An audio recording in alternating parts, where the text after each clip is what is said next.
I love my healers. If I could, I'd kiss them. IRL. Just like a little kiss on the lips, you know? Hey yo, what the fuck? They're just like the sweetest little cupcakes I ever had the pleasure of being around. They love me, I love them. They heal me when they're low and getting jumped. But that's besides the point. My problem is that they all die way too fast. And that's a big problem. Because healers are literally the backbone of the team. You can't win serious matches without them. And the last thing you need is for your healer to go down during an intense fight for the point with Hulk and Magneto in your face, Punisher on his turret in the back, and Namor on high ground looking more cheerful than usual. So today, I'm making the guide to help all my support mains survive longer, avoid getting farmed, and keep their team alive. Every support hero has at least one ability or gimmick that's great for escaping or peeling for themselves. I'm going to break down how to use those tools to stop dying so much and get more value out of your games. Before I break down each character, here are some universal tips. 1. Always watch out for enemy divers. Assume they're coming after you. If you just ignore the fact that the enemy picked those specific characters, may be the reason why your team loses. 2. Ping or call out when you're under attack. Doing this will signal to your team that you need help, and in turn increases your chances of survival on the field. And 3. Try to stick close to your tanks and use map cover to your advantage. You don't want to be caught all alone and defenseless. Black Panthers tend to notice that, and they like it. Now let's go through each support and talk about how you can survive when the enemy starts jumping your backline. Alright, with Loki. Loki's whole kit is built around trickery, so you're already set up well to escape. Deception lets you go invisible to avoid being targeted and repositioned. But his devious exchange, or his swap, is perfect for sneaky disengages. It's his best tool for escaping dangerous situations.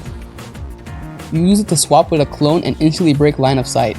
The key here is to always have an escape plan ready before you dive into healing. Always set up your clones ahead of time.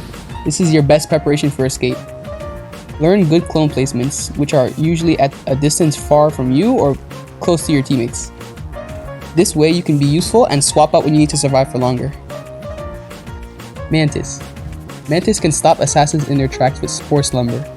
The trick is don't attack right after you hit them with it and put them to sleep. Unless if they're like one hit from dying. Instead, just back off, ping for help, and reposition behind your tank. Mantis self-healing is good, but her damage isn't that high, so play safe and let your team peel for you. Your entire moveset is meant for defense and support, so try to hold off on the offense. If you play the character right, you could be the difference between your team winning by a mile or just like straight up losing. Don't underestimate her team healing capabilities. Rocket Raccoon. Rocket is one of the squishiest supports in the game, so you should treat yourself like a moving target all the time. The jetpack dash is your best friend. Use it to break line of sight and get back behind your team ASAP. Don't try to solo fight divers with your gun. I can promise you, you're not going to kill them fast enough. Instead, use vertical mobility and wall runs to force chases into bad positions for your enemies. This character is made for the strategy to run, hide, and support out of sight. So as long as using the jetpack dash to run away and heal your team, you'll be fine. You're a very hard target anyway. You're small, you're tiny, you're like a rat-sized little thing on the field. And they can't really touch you that easily. Cloak and Dagger. Cloak and Dagger has one of the best survival kits in the game. Dark Teleportation lets you dodge lethal attacks, become invincible for a few seconds, a few important seconds though, instantly create distance between you and your enemies, and even escape to high ground. Pair it with Terror Cape to blind your enemies, making it easier for you to either fight back or disappear for them completely. With Cloak and Dagger, your survivability comes from using both offense and defense together. You can even support your allies while running away, since most of Dagger's attacks is auto-tracking, meaning you don't have to be very close to heal your team, and you don't have to have the most accurate aim. It's really good. It's a really good healer. She's a really good healer. They're really good. Trust me. They're good. You're good. Luna Snow. Luna can actually defend herself surprisingly well. Absolute Zero is an amazing peeling tool. Freezing a diver in place buys you tons of time, and if you don't break the freeze early, you can fully reposition and get away. Against melee heroes like Black Panther or Spider-Man, use Ice Arts to get the kill on them. And if you can, try to attack enemies while shooting through your team.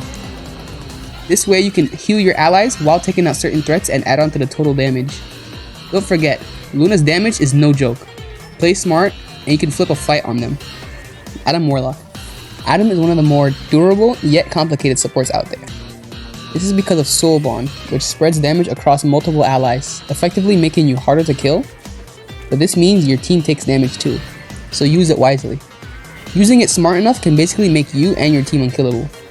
He's also capable of outputting solid DPS damage, so use your damage to help heal yourself. The key with Adam is positioning early. Set up in safe areas so you're not forced to waste Soul Bond just to live. A basic strategy could be to read the situation and use it right before you're going to be attacked. So that way you can take less damage, quickly heal, and fight back. Jeff the Land Shark.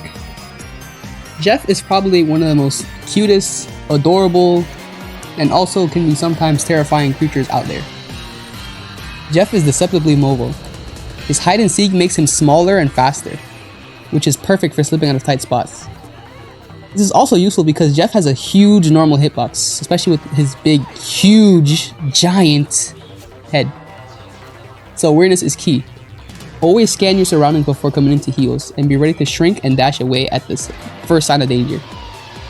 Also, as tempting as it is, please focus on mainly healing and stop trying to step in as a part-time DPS. Your team needs your heals. Please. Invisible Woman. Invisible Woman is pretty straightforward when it comes to escaping. Her Veiled Step is the strongest tool that she can use to get away. Don't really try to rely too much on his heal, especially when it's used under heavy pressure, because getting hit cancels the invincibility and ruins the self-heal.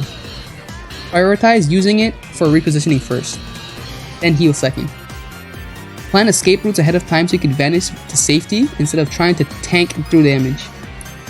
Knowing when to use force physics is also useful too, because in some cases you can push fatal attacks away from you, or if you're feeling up to it and you have the brains for it, and you have the capability, and the map placement, and the positioning, and a lot of other things, you can push people off the map. It's pretty fun to do. You should try it. You should. I'm serious. It's broken. It's broken. I'm tired of fighting this old guy. Ultron. Ultron might feel like an odd conclusion because he's technically a support / DPS hybrid. He has excellent self-peeling, and his flight mode can be used to scout flankers, mark them early, and pressure divers before they jump you. His dynamic flight makes him one of the hardest things to knock down too. So using ahead of time when you see enemies coming towards you, you can just get out of range and you're untouchable. Think of Ultron as a zone control support. If you hold angles and preemptively fly away, you won't get caught. Also, since you don't have to necessarily be near your team to heal them, you could just place the healing drone periodically and then take cover far away from the point, and you can shoot enemies down easily, meaning you're not an easy target yourself. You don't have to be up and close to fight. And personally, I think he's at his best when he's fighting from afar. And that's every support in Marvel Rivals and their best survival tools. This video is basically supposed to give you the fundamental ideas and basic strategies on their best getaway moves to stay alive. If you're a healer, remember, your #1 job is staying alive. A living support is worth more than a risky play or a flashy kill. The next time you load in, focus on positioning, preemptive movement, and smart ability usage. If you can master these, you'll not only stop feeding divers, but become the most valuable player on your team. If this guide helped you out, drop a like and comment which hero do you think is the hardest support to play. I'll try to make a deep dive video on them next. And if you main DPS or tank, share this with your support buddies so they stop dying and start carrying. Because honestly, if they're still getting packed up by Spider-Man or Black Panthers, chances are they're either new at the game or horrifically bad at it. Let me help them help you, which also helps me, which also helps them, which also